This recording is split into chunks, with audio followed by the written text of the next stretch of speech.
আসসালামু আলাইকুম গাইস, আশা করি সবাই ভালো আছো। আজকে আমি শালক সংশ্লেষণের কয়েকটি শালক সংশ্লেষণের একটি ভিডিও, রাসায়নিক শক্তিতে রূপান্তর কিভাবে হয় সেটার ভিডিও, তারপর হচ্ছে শালক সংশ্লেষণ প্রক্রিয়ার স্থান, এই তিনটি পার্ট থেকে তিনটি প্রশ্ন আপনাদের কাছে তুলে ধরব।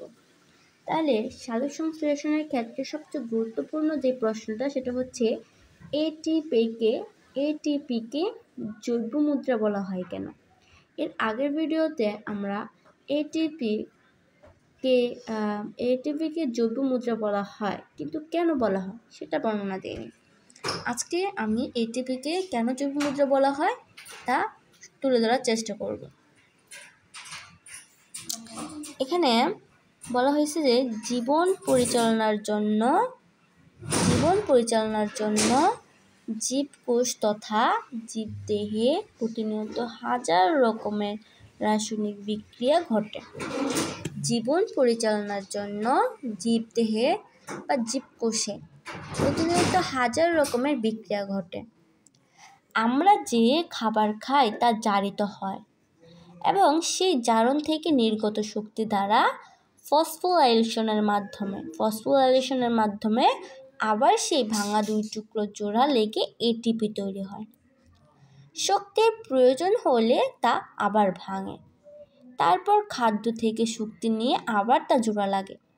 এজন্য এক রিচার্জেবল ব্যাটারি এটিপি শক্তি জমা করে রাখে এবং প্রয়োজন অনুসারে অন্য বিক্রিয়ার শক্তি সরবরাহ করে। এর জন্য এটিপিকে জৈব মুদ্রা বলা হয়।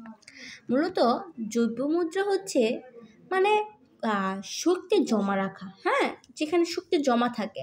আমরা যখন খাবার খাই তখন আমাদের শরীরে সকল শক্তিগুলো প্রোটিন থেকে হোক বা অন্যান্য যে খাবার উৎসগুলো রয়েছে সেখান থেকে আমাদের শরীরে শক্তি সঞ্চয় হয় এবং এই শক্তি সঞ্চয় হয় তারপর আমরা যখন কাজ করি তখন সেই সঞ্চিত শক্তি থেকে আমরা ওই কাজগুলো করতে পারি।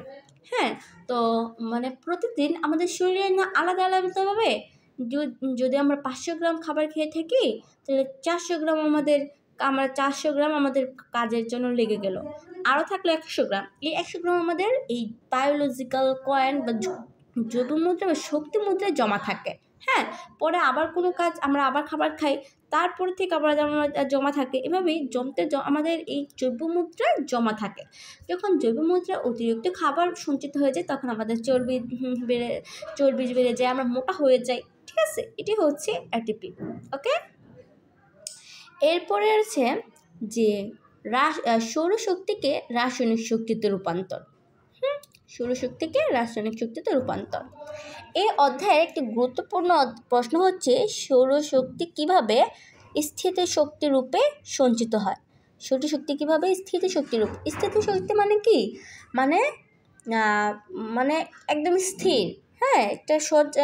এটা গতি, এই শক্তিটা কোনো কাজে লাগতেছে না, এটা সঞ্চিত থাকে। এটা কিভাবে হয় এটা ব্যাখ্যা করার কথা বলা হয়েছে। সূর্য পৃথিবীর সকল শক্তির উৎস। সালোক সংশ্লেষণের সময় সবুজ উদ্ভিদ সৌরশক্তিকে শোষণ করে তাকে রাসায়নিক শক্তিতে রূপান্তর করে এটিপি অণুর মধ্যে আবদ্ধ করে। পরে ওই শক্তি উৎপন্ন খাদ্যের মধ্যে স্থিতিশক্তি রূপে সঞ্চিত হয়। এই শক্তি উদ্ভিদের বিভিন্ন বিভাগীয় কাজে লাগে। কাঠ কয়লা, পেট্রোল ইত্যাদির মধ্যে যে শক্তি নিহিত থাকে তা প্রকৃতপক্ষে অনেক বছর আগেকার উদ্ভিদের মধ্যে আবদ্ধ সৌরশক্তি। এই যে আমাদের যে সৌরশক্তি রয়েছে সেই সৌরশক্তি কী করে, সবুজ উদ্ভিদ যখন নিজে খাদ্য নিজে তৈরি করে তখন সূর্য থেকে তার সৌরশক্তি শোষণ করে এবং এই সৌরশক্তি তখন রাসায়নিক শক্তিতে রূপান্তর হওয়ার জন্য এটিপির অণুর ভিতরে আবদ্ধ থাকে, জমা থাকে আর কি। তারপরে ওই শক্তি, এই আবদ্ধ যে সৌরশক্তি রয়েছে সেখান থেকে স্থিতিশক্তিতে রূপান্তর হয়। যখন সেটাকে গ্রহণ করা হয় তখন সেটা গতি স্থিতিশক্তিতে রূপান্তর থাকে, আর তখন এটি রাসায়নিক শক্তিতে খাদ্যের মধ্যে স্থিতিশক্তিতে রূপান্তর হয়। এই শক্তি উদ্ভিদের বিভিন্ন বিপাকীয় কাজে লাগে। অবশ্যই এই সৌরশক্তি আমাদেরকে তাপ দেয়। আমাদের শরীরে সবসময় একটা গরম গরম ভাব থাকে, এটার কারণ কি, আমাদের শরীরে তখন শক্তি সঞ্চিত থাকে, তারপরেই আমাদের শরীরে মানে কি কাজ করার ক্ষমতা থাকে।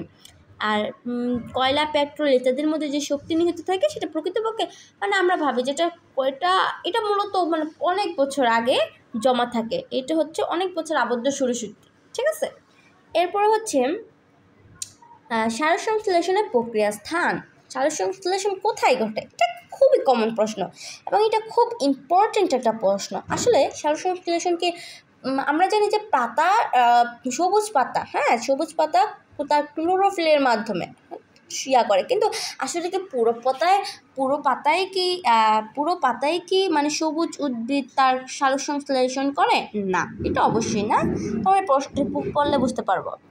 পাতার মেসোফিল টিস্যু সালোকসংশ্লেষণ প্রক্রিয়ার প্রধান স্থান। তাহলে এতক্ষণ আমরা বুঝতে পারছি যে কোথায় মেসোফিল টিস্যু, পাতার মেসোফিল টিস্যু। ওকে, পাতার মেসোফিল টিস্যু সালোকসংশ্লেষণ প্রক্রিয়ার প্রধান স্থান। স্থলজ সবুজ উদ্ভিদ মাটি থেকে মূলের মাধ্যমে পানি শোষণ করে। স্থলজ সবুজ উদ্ভিদ মানে কি, যেগুলো ডাঙায় থাকে, শুকনো জায়গায় থাকে, সেই উদ্ভিদ মাটি থেকে মূলের মাধ্যমে পানি শোষণ করে এবং পাতার মেসোফিল টিস্যু ক্লোরোপ্লাস্টে পৌঁছায় এবং স্টোমাটা এবং বা পত্ররন্ধ্রের মাধ্যমে বায়ু থেকে কার্বন ডাইঅক্সাইড গ্রহণ করে, যা মেসোফিল টিস্যু ক্লোরোপ্লাস্টে পৌঁছে সালোকসংশ্লেষণ প্রক্রিয়া শুরু থেকে শেষ পর্যন্ত ক্লোরোপ্লাস্ট নামক সাইটোপ্লাজমিক অঙ্গনুতে ঘটতে থাকে। আচ্ছা, এই যে আমরা এই প্রশ্নটা বুঝলাম, বললাম যে সালোকসংশ্লেষণ মূলত কোথায় হয়? পাতার মেসোফিল টিস্যুতে হয়, ঠিক আছে। আর স্থলজ উদ্ভিদ মানে যেগুলো ডাঙায় রয়েছে, উদ্ভিদ রয়েছে, গাছ রয়েছে, সেগুলোকে মূলের মাধ্যমে পানি শোষণ করে পাতার মেসোফিল টিস্যুর ক্লোরোপ্লাস্টে পৌঁছায়। ওকে, এখন বলছি স্টোমা বা পত্ররন্ধ্র কি? আমাদের পাতার ভিতর দেখবো আমরা কি পাতার ভিতরে যে থাকে মানে জালি থাকে, ওই জালিকে বলা হয় পত্ররন্ধ্রের মাধ্যমে বায়ু থেকে কার্বন ডাইঅক্সাইড কি গ্রহণ করে এবং মেসোফিল টিস্যু ক্লোরোপ্লাস্টে পৌঁছায়। সালোকসংশ্লেষণ প্রক্রিয়া শুরু থেকে শেষ পর্যন্ত ক্লোরোপ্লাস্ট নামক সাইটোপ্লাজমিক অঙ্গাণুতে ঘটে। ওকে, এই 3টা প্রশ্ন খুব ইম্পর্টেন্ট, আমি জানি অনেকে উপকৃত হবে। তো এইসব ভিডিওটি ভালো লাগলে লাইক, কমেন্ট, শেয়ার করবেন। আল্লাহ হাফেজ।